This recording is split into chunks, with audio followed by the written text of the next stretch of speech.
أعوذ بالله من الشيطان الرجيم قل لا أجد فيما أوحي إلي محرما على طاعم يطعمه. اوس محرمات بیانېږي په دې آیات کریمه کې چې اصل محرمات دا چې تاسو په ځان باندې حرام کړي دي، دا ځان نه مو حرام کړي دي. څه دلیل نشته چې تاسو وایې دا صایبه شوه، دا وسیله شو، دا حام شو، دا مو ځان نه جوړ کړي دي. قل ته ورته وایه پیغمبر علیه السلام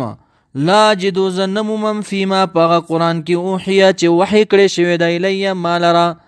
محرما حرام کړی شوی، یعنی شیئا محرما یو شی حرام کړی شوی، علی طاعم منا علی آکل په یو خوړونکي باندې، یطعمه منا یأکله چې خوري هغې لره، الا مگر ان یکونه دا چې وي میتتن مرداره او دم مسفوحا یا وینه جاری درګونو، او لحم خنزیر یا غوښه د خنزیره. نو دا شیزونه چې دی اله العالمین وای فانه رجس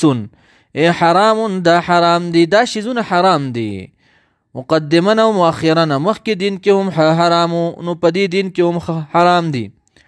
او فسقا منا او ذبیحه اذا ذبح بالفسق، یا هغه ذبیحه چې ذبح شي په فسق باندې داسې، او هله چې آواز پورته کړی شي لغیر الله د غیر الله به پاغي باندې، یعنی ذبح بغیر اسم الله عمدا، ذبح کړی شي بغیر د نوم د الله نه قصدنا، نو دا حرام ده. نو رب کریم فرمایي فمن پسر غسوک اضطر چې مجبور کړی شو دغه شیزونو ته، دغه دا کوم حرام چې بیان شو، او دم مسفوح مرداره غوښه د خنزیره، او هغه چې آواز پورته کړی شي د غیر الله د ذبح په ټیم کې، هغه څوک چې مجبور کړی شو دغه شیزونو ته، فمن پسر غسوک اضطر منه چې مجبور کړی شو دې شیزونو ته، غیر باغین چې نوی ظلم کوونکی یا نوی باغی، ولا عاد او نوی عادی یعنی تجاوز کوونکی د حد نه په وخت د ضرورت کې، دا ورته بیا جایز دی. فإن ربک پس یقینا رب ستاسې دی غفور بخونکی دی، رحیم رحم کوونکی دی، رحم ځکه کوي اباح اکل هذه المحرمات عند اضطرار چې دای مباح که تاسو ته په وخت د ضرورت کې چې تاسو تجاوز کوونکي نه یې. وعلى الذین او په کسانو باندې هادو چې یهودیان شوي حرمنا حرام کړي مونږه کل ذی ظفر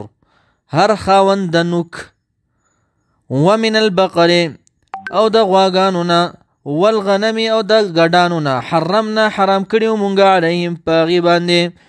شحومهما وازدې د دې دواړو، مګر سوا د وازدې نه حلالې وي، مگر سوا د یو څو وازدونه، الا مگر ما هغه حملت چې بار کړي بو ظهورهما شاګانو د دې دواړو، او الحوایا یا هغه وازدې چې پیونده به وو کلمو پورې یا د لرې پورې، او مختلط یا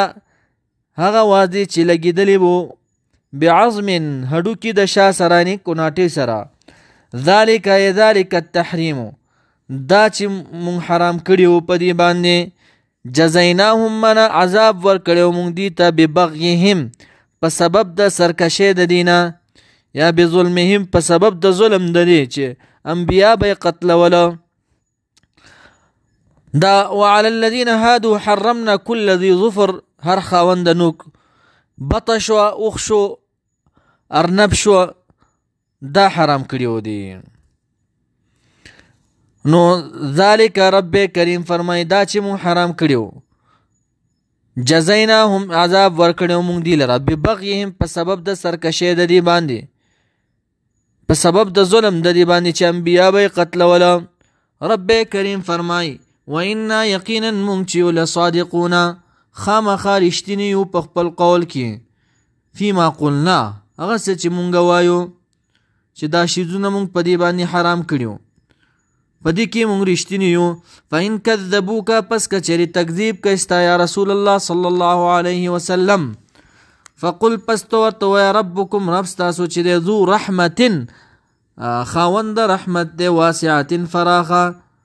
بتأخیر العذاب عنکم په تاخیر د عذاب ستاسو نه نو ځکه عذاب رسته کوي چې خاوند رحمت دی البته چې ټیم راشي نو چې کله ټیم راغی د عذاب ولا يرد نشي ردوله بأسه من عذابه عذاب د بری تعالی عن القوم د قوم المجرمین د مجرمان یعنی د مشرکینو نه اذ جاء وقته کله چې وخت راشي نو نشي ردوله بیا سيقول الذين زرد چې وایبا اشركوا الذين کسان اشركوا چې مشرکان دي لو شاء الله کچر اراده شوی د الله ما اشرکنا نو مونږ به شرک نه وای کړی ولا آباؤنا او نه به پلارانو زمونږ شرک کړی وی من قبل وړاندې د دینه او کچر اراده شوی د الله تبارک وتعالی ولا حرمنا نه به حرام کړی مونږه من شین د سشینا لیکن دا د دې اراده خو نه د شوی د الله نو ځان مجبور ګڼي دي نو اراده امام شعرستانی وایي چې کوم سړی د الٰه اراده په کسب کې داخلي په دې معنا باندې چې ځان په مجبور ګڼي نو دا د مشرکانو کې د یو ډلې عقیده وه اراده د باری تعالی مؤثر فی الخلق تا نو کذالک نو همدغه رنګي کذالک لک قوم ستا چې تکذیب کوي ستا یا رسول الله صلی الله علیه وسلم کذالک همدغه رنګي کذب الذین تکذیب کړي کسانو من قبلهم چې وړاندې د دینو یعنی هغه هم د انبیاو د رسولو تکذیب کړي هغه قومه حتی تر وخت پورې ذاقو چې وسکو هغه بأسنا معنا بأسنا یا عذابنا عذاب زمونږه قل ورته وایه پیغمبر علیه السلام هل عندکم ایشتری پنیس تاسو باندې من علم دس علمنا فتخرجوه آیا تاسو سره څه دلیل شته فتخرجوه پس تاسو راو باسئ هغې لره که دلیل در سره وي راو باسئ لنا موږ لره ان تتبعون ما تتبعون تاسو تابعداري نه کوئ الا الظن مگر تش د ګمانونو پسې روانې څه دلیل در سره نشته اسې بس ما ویلي تا ویلي پسې روانې وان انتم او نه تاسو الا تخرصون من تکذبون دروغجن یا قلت ورته وایه پیغمبر علیه السلام فلله پس الله خاص الله لره الحجت حجت دی البالغه منه چې رسیدونکې دی صحت لره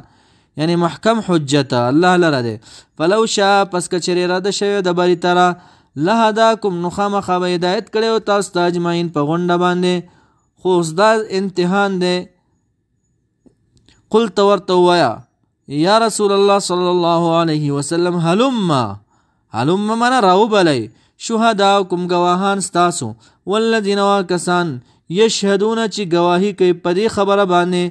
ان الله یقینا الله تبارک وتعالی حرم هذا حرام کړي دي دغه اشیا